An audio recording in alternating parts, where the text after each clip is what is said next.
So good morning guys. Monday morning होगा and आपको मैं ये निफ्टी का चार्ट बता रहा हूँ। ठीक है, निफ्टी का चार्ट में अगर हम लोग टेरिफ का जो बॉटम है वहाँ से अगर मार्केट में एक रैली देखते हैं तो ऑलमोस्ट 12% की रैली यहाँ पे आपको दिखाई दे रही है। बट करेंटली जो टेररिस्ट सिचुएशन जो हुआ है पहलगाम में, कश्मीर में, उस वजह से जियो पॉलिटिकल टेंशन थोड़े बढ़ गए हैं, थोड़ा राइज हो चुका है इंडिया और पाकिस्तान के बीच में, which Pakistan is terming as act of war right now. तो अभी इस सिचुएशन में कैसा है कि मार्केट में थोड़ा सा डाउन सिचुएशन या थोड़ा सा बेरिश सिचुएशन हमें देखने मिल सकता है। तो करंट सिचुएशन पे हमें मार्केट में थोड़ा सा हमें अपने आप को संभाल कर चलना पड़ेगा। लेकिन अगर मैं as a purely technical analyst के हिसाब से देखता हूँ, keeping geopoliticals and everything aside, तो मेरे हिसाब से जो सबसे बेस्ट प्राइस पॉइंट है बाई करने के लिए, बिकॉज अभी मल्टीपल रेजिस्टेंस को, ट्रेंड रेजिस्टेंस को टच करता है, तो मैं प्रेफर करूँगा कि अगर 22,600 के आसपास मार्केट आता है तो एंट्री काफ़ी अच्छी रहेगी। बट अगर नहीं भी आता है तो भी ये जो करंट प्राइस पॉइंट है, ठीक है, this is more like a breakout. तो अभी ये जो जोन है ये ज़्यादातर ब्रेकआउट वाला जोन को टच करके रिवर्स हो जाए। तो हमारे पास दो पॉसिबिलिटीज़ बन रही है यहाँ पे। पहला तो है कि डाउन ट्रेंड आ सकता है 26,600 के आसपास। दूसरा है कि ब्रेकआउट रीटेस्ट भी हो सकता हुआ है। लेकिन अगर हम लोग थोड़ा सा और डीप इनसाइड की तरफ में जाते हैं, जहाँ पे मार्केट की जो रैली है उसमें काफ़ी सहमा हुआ, काफ़ी लो वॉल्यूम्स पे है, बट मार्केट ने रैली अच्छा दिया। On the top of that अगर हम लोग डेटा देखते हैं एफ आई आईज़ का, अगर हम लोग एफ आई आईज़ का डेटा देखते हैं तो एफ आई आईज़ का डेटा के हिसाब से उन्होंने मंदी के दिन पे भी खरीदी की है। तो विच मीन्स फॉरेन इन्वेस्टर्स काफ़ी बुलिश है, तो निफ्टी भी हमें उस हिसाब से बुलिश ट्रेंड पे दिखाई दे रहा है। दूसरा है हमारा बैंक निफ्टी। ठीक है, बैंक निफ्टी का अभी जो करंट सिचुएशन चल रहा है that is very good, because bank Nifty अभी फ़िलहाल के लिए काफ़ी ज़्यादा अच्छे मोमेंटम पे है। अगर मैं बैंक निफ्टी सिर्फ इंडेक्स के हिसाब से देखूँ तो बैंक निफ्टी इंडेक्स काफ़ी अच्छा मोमेंटम दिखा चुका है। I just remove all these things with me. एक जो स्टीप रैली था, एक स्टीप रैली, एक जो स्टीप डाउनफॉल था, रैली भी नहीं बोल सकता, एक स्टीप डाउनफॉल जो आया था सितंबर के मंथ में, अभी उस पूरे के पूरे मंथ के हिसाब से रिटेस्ट कर चुका है, उसको ब्रेक करने का रिटेस्ट हुआ है। अभी इसके चार स्टॉक्स ही है जो मेजरली ड्राइव कर रहे हैं, that is axis bank, ICICI bank, Kotak and HDFC. अभी ऐसे प्राइस पॉइंट पे अगर हम लोग एचडीएफसी का चार्ट तो मैं आपको दिखा नहीं सकता, लेकिन आप खुद से देख सकते हो एचडीएफसी और कोटक जो काफ़ी लंबे टाइम से एक रेंज बाउंड मार्केट में थे, अभी वो एक न्यू हाई बनाने जा रहे हैं। तो वो भी एक अच्छा खासा सिग्नल है कि बैंकिंग इंडेक्स हमारे लिए काफ़ी अच्छा चलेगा। ये दूसरा एक स्टॉक है जो मेरे नज़र में आया है रिसेंटली। अभी इस स्टॉक में सबसे ज़्यादा बेस्ट चीज़ ये है कि इस स्टॉक में हम लोगों को जो सपोर्ट यहाँ पे बन रहा है, ये एक काफ़ी स्ट्रेंथिंग सपोर्ट बनता हुआ दिखाई दे रहा है। अभी ये एक प्राइस पॉइंट है, दूसरा एक ये प्राइस पॉइंट है। अभी इस प्राइस पॉइंट के बीच में ही सपोर्ट बनता हुआ दिखाई दे रहा है, विच मीन्स एक ट्रेंड के जो स्टॉप था उसके बाद का जो पुल अप था, उसके बाद का जो रैली था, अभी इस करंट प्राइस पॉइंट से अगर हम लोग देखेंगे निफ्टी को, तो निफ्टी को नहीं, इस वेरी स्टॉक को हम इसे स्टॉक ए डिफाइन करते हैं, क्लोज टू क्लोज 67% का रिटर्न बनाया है इसने, very close to 67% return. And उसके बाद एक डाउन ट्रेंड स्टार्ट हुआ जो मार्केट के साथ में डाउन ट्रेंड था। इट वॉजेंट कि मार्केट के अगेंस्ट में था कि मार्केट बुलिश हो रहा है, स्टॉक नीचे जा रहा है, जबकि मार्केट के साथ में डाउन ट्रेंड है। That's a very good sign, क्योंकि अगर मार्केट के साथ में कोई स्टॉक डाउन ट्रेंड पे रहता है तो उसका एक काफ़ी अच्छा सिग्निफिकेंस बन जाता है। दूसरी चीज़ ये कि अगर मैं इस जो सबसे क्रूशियल सपोर्ट पॉइंट था उसको अगर मैं थोड़ा मार्क कर लूँ यहाँ पर, तो अगर आप देखोगे तो इसको ब्रेक करने की कोशिश किया था पहली बार, फिर उसके पहली बार, फिर दूसरी बार, फिर उसके बाद तीसरी बार फिर से ट्राई किया, चौथी बार ब्रेक कर लिया था उसने, बट फिर से रिट्रेस किया, फिर पांचवी बार फिर से ब्रेक किया, फिर रिट्रेस किया। जैसे हम लोग देखते हैं नॉर्मली कि अगर कोई रेजिस्टेंस होता है, कोई रेजिस्टेंस को ब्रेक करने की कोशिश करता है मल्टीपल टाइम्स, और जब फाइनली ब्रेक करता है तो क्या होता है, उसमें एक ब्लास्ट मोमेंटम आता है। इस तरह से सेम हो ये रहा है कि नेगेटिव साइड पे काफ़ी ज़्यादा रेजिस्टेंस सपोर्ट दिखाई दे रहा है, but at the current situation यहाँ से बायर्स भी उसी लेवल पे हायर जोन पे बने हुए हैं। तो ऐसे प्राइस पॉइंट पे अगर कोई ट्रेडर है जो एग्रेसिव है, मार्केट में लो रिस्क चाहता है, तो उनके लिए काफ़ी अच्छा ट्रेड बन सकता है। दूसरा एक स्टॉक है, स्टॉक A2, जो हम लोग प्रेफर कर रहे हैं। ये स्टॉक अभी फ़िलहाल के लिए मेरे हिसाब से पूरा का पूरा जो सेक्टर है, हेल्थ केयर सेक्टर का स्टॉक है, काफ़ी अच्छा चार्ट बन रहा है। एक स्ट्रॉन्ग फॉल आया था स्टॉक में, फिर उसके बाद एक स्टेबल रैली दिखाई दी मुझे स्टॉक के अंदर, बट उस स्टॉक के रैली के बाद एक दिन का काफ़ी बुरा फॉल था, जो कि कल का दिन का था। 3% के आसपास प्राइसिंग नीचे आई, बट सबसे अच्छी बात ये थी कि इसने होल्ड नहीं किया है अपने रेजिस्टेंस लेवल के नीचे। तो ये एक अच्छा खासा रिट्रेसल लेवल हो सकता है अगर मैं इसको रिस्क टू रिवॉर्ड के हिसाब से देखूँ। अगर मैं इस प्राइस पे भी एंट्री करता हूँ एंड मैं उसी दिन का स्टॉप लॉस लो, एकदम लो बेस पे एकदम स्टॉप लॉस मेंटेन करता हूँ अपने हिसाब से, कि मतलब मुझे ज़्यादा रिस्क ही नहीं लेना है स्टॉक के ऊपर, तो भी इवन देन, और एक ऑल टाइम हाई मैं बोलता हूँ कि भाई ये प्राइस ज़्यादा से ज़्यादा एक ऑल टाइम हाई के लेवल पे टच होगा।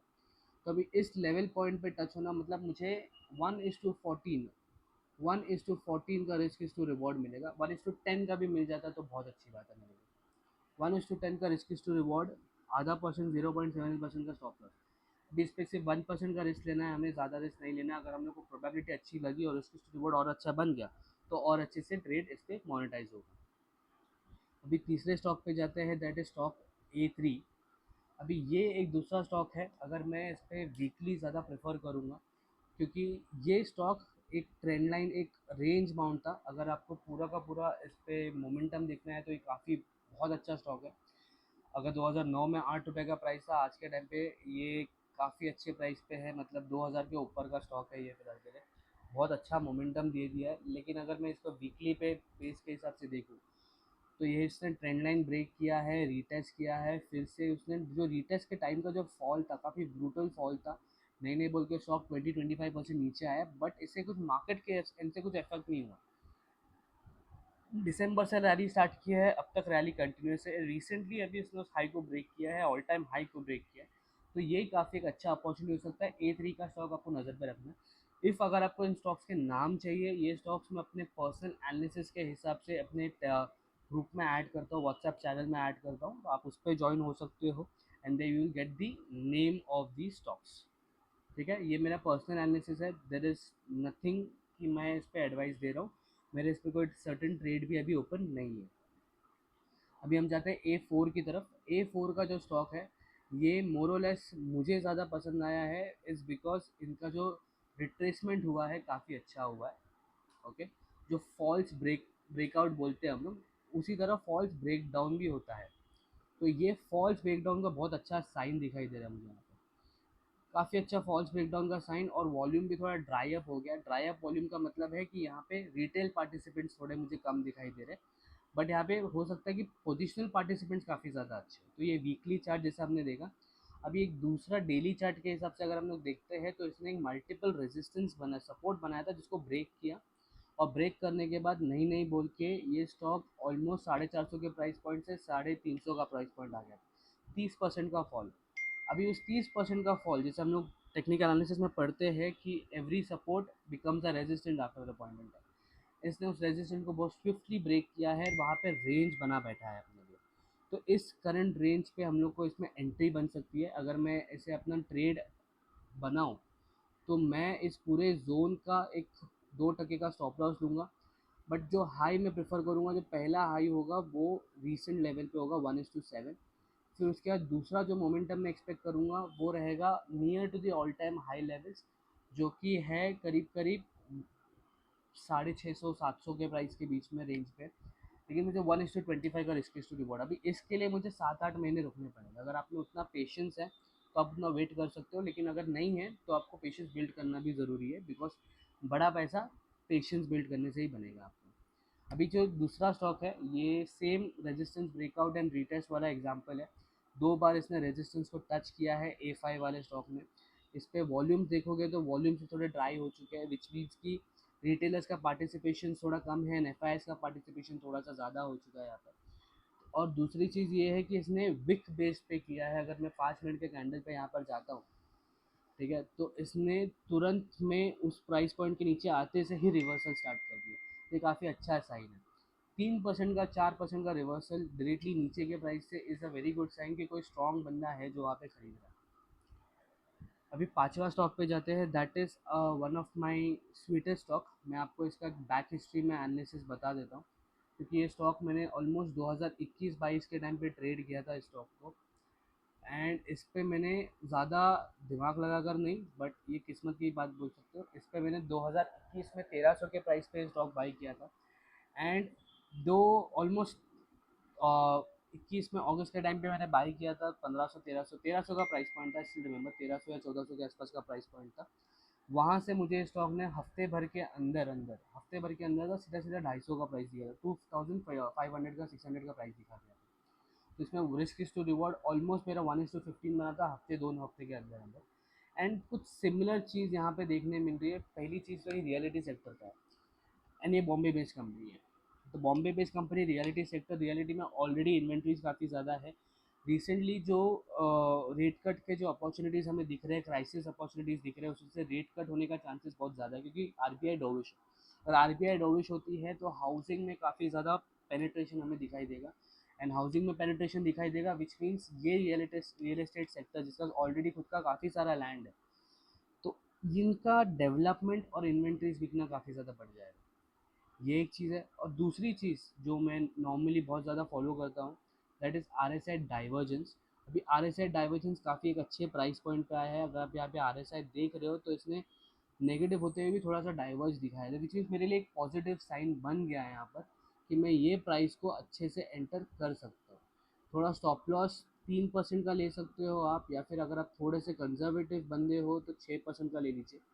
6% पे अगर इसने ऑल टाइम हाई ब्रेक करता है तो 1:10 बन जाएगा। अगर ये 6% पे ऑल टाइम हाई नहीं भी ब्रेक करता है, आप 3% का थोड़ा एग्रेसिव हो तो आपको 1:24 बनने का चांस है यहाँ। लेकिन ये मोमेंटम बेस्ड ट्रेडिंग है, तो इसमें आप 2 दिन में आप 1:6, 1:7, 1:20 नहीं एक्सेप्ट कर सकते।